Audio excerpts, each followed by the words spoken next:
Noong June 2024, inanunsyo ng lifestyle influencer na sina Danny Barreto at Xavi Panlilio na magkakaroon sila ng pangalawang anak. Ang celebrity influencer na si Danny Barreto ay nakakuha ng isang espesyal na baby shower na inorganisa ng kanyang mapagmahal na pamilya kamakailan.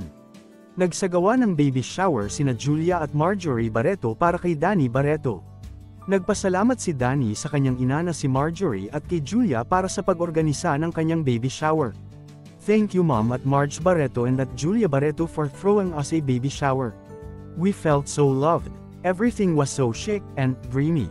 I love you guys so much." Isinulat niya sa Instagram. Mayroon din siyang nakakabagbag damdaming mensahe para sa kanyang baby boy na si Riley James.